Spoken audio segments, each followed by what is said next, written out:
Hello बच्चों, मैं Rajesh sir आज आपके सामने लेकर आया हूँ 11th क्लास हिंदी मीडियम में जो फर्स्ट चैप्टर है उसमें जो अपने रासायनिक संयोग के नियम होते हैं उसमें हम बात करेंगे आज स्थिर अनुपात के नियम की।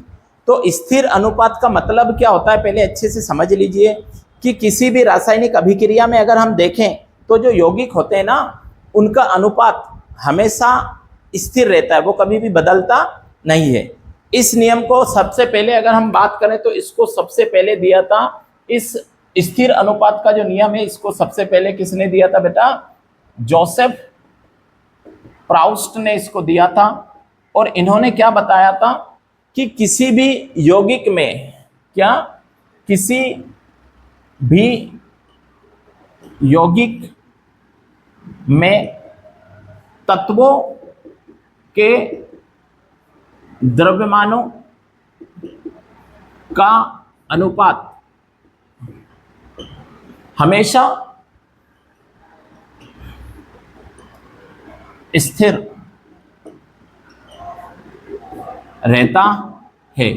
यानी कि किसी भी यौगिक में जो तत्वों के जो द्रव्यमान होते हैं ना वो हमेशा स्थिर रहता है, चाहे वह किसी भी विधि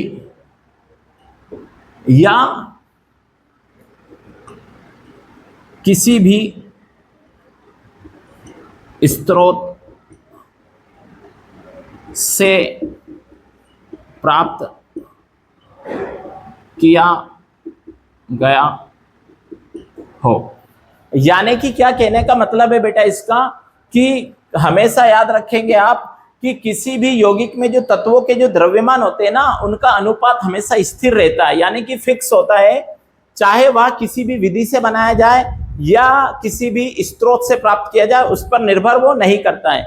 जैसे उदाहरण के तौर पर हम अगर बात कर लेते हैं बेटा, उदाहरण हम ले लें, एक एग्जाम्पल की बात करें तो जैसे हम H2O ले लेते हैं, H2O जल होता है हमारा, तो इसमें अगर हम बात करें H2O का तो ये 2:1 के अनुपात में ही उपस्थित होता है और इसका द्रव्यमान भी हमेशा फिक्स होता है। जैसे यहाँ हाइड्रोजन का द्रव्यमान 2 है और ऑक्सीजन का द्रव्यमान कितना है? 16।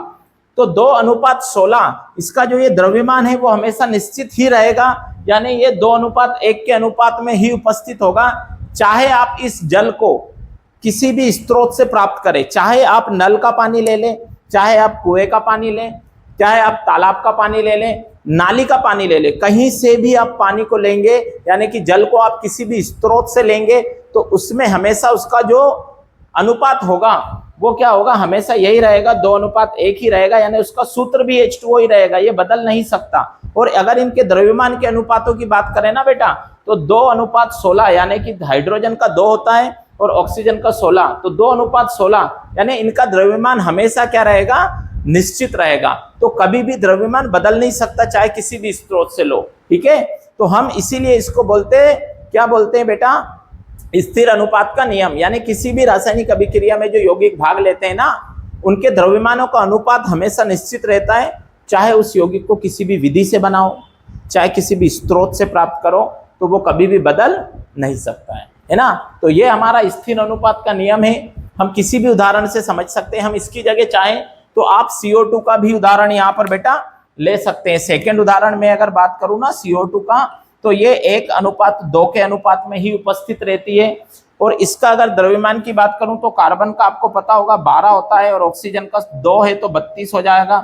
तो ये हमेशा आप याद रखो, कार्बन डाइऑक्साइड चाहे किसी भी स्रोत से प्राप्त की गई हो उसमें अनुपात हमेशा 1:2 ही रहेगा, यानी कि उसका द्रव्यमान का अनुपात 12:32 ही रहेगा, ये कभी भी बदल नहीं सकता, यानी कि वो अनुपात हमेशा स्थिर रहता है। इसीलिए इसको स्थिर अनुपात का नियम कहते हैं।